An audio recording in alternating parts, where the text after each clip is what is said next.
just had a cramp in his left forearm, and it's never happened to him before.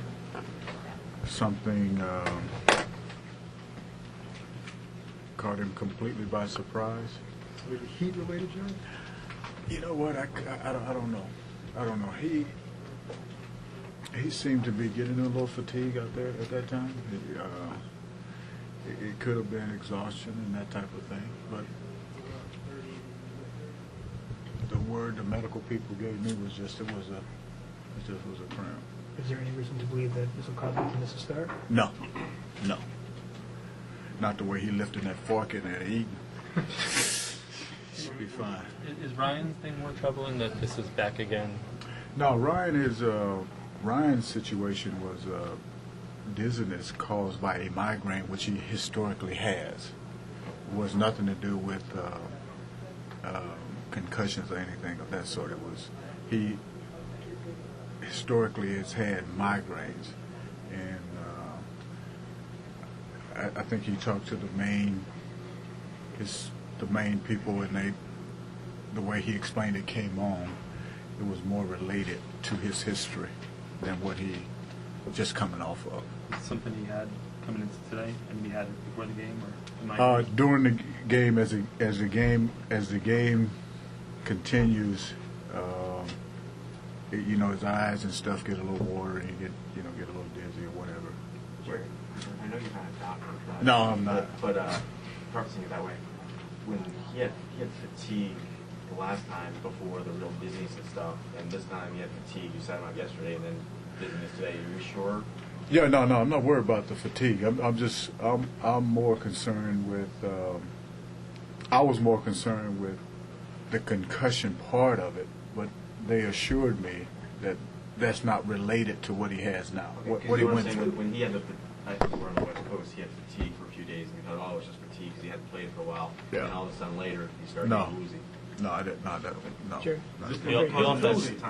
Pardon me? Is it going to cause him to miss any? No. He should actually.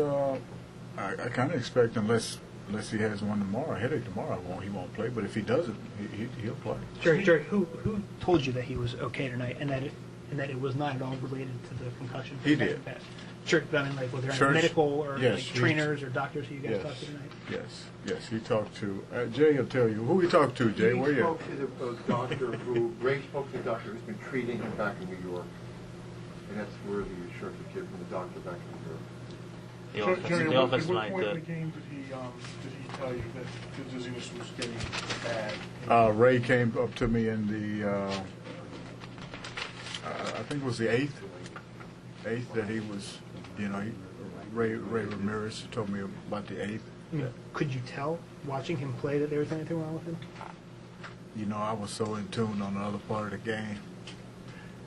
And no, I couldn't tell. He Ryan kind of goes through his thing anyway. He kind of moves and goes through his thing. But I was concerned when he told me that it had something to do with the concussion, and they assured me that it didn't. The offense coming through tonight to come back and get a big win. Talk about that. Yeah, that was big for us. That was big for us to break through and get a 2-out hit with runners in scoring position. That was very big for us. So. We've been hot and cold or whatever, so hopefully tomorrow we can continue to swing the bats the way we did tonight. I thought we competed well, battled at the plate, and got it done. That was big for us. Jerry, what about Maine and the left forearm, was a problem, like, while he pitches? I mean, just seems if he's a right-handed pitcher, it's fine throwing with that arm. What is about that arm that is problematic? Well, I think in his delivery, when you feel any type of pain, you have a tendency to overcorrect or mask that pain in the delivery, and that's the way you can get hurt because you're not used to throwing with those mechanics to try to keep you from hurting yourself. Doesn't he also need the arm to protect himself? Yeah, that's probably true too as well. We're probably worried more about mechanically being unsound than anything else. Jerry, are you back to the drawing board with Church again? Only because I know you'll ask him tomorrow how he feels and whether or not to put him in the lineup, and that's exactly what was happening last time. And then everybody said you can't go by the way he feels. He doesn't know. I mean, how are you guys ever going to really know for sure what? I just think the best judgment. Or? Well, no, I just think if he has a headache, if he has any, I mean, this is something he's had before, so he has probably a feel for when it comes on, when something is coming on, that type of thing. And if he could just let me know that, hey, I feel like today I might have one of those migraines, then we won't play him. Jerry, how do you know he's not prone for more headaches because of the concussion? I'm not a doctor. I wish I could answer that Is for you. that a question that needs to be asked? That's what you have to ask the medical folks. Can't ask me, man. I wish I was a doctor. Even in a win, do you feel a little snake bit? I mean, seeing these two guys go down, it just seems like one after another this year. No, not really. I mean, I think we have to continue to put ourselves in position to compete.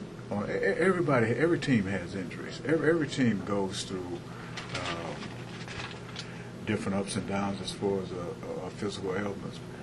I think what's key for us is that we have to continue to play everybody so that when we call on them, they can be somewhat effective and have a chance to do well, have a chance to compete. But if you just play one group of guys and depend on that group of guys, for the most part, you obviously hope that, but it's going to take 35 to 40 people to win this thing.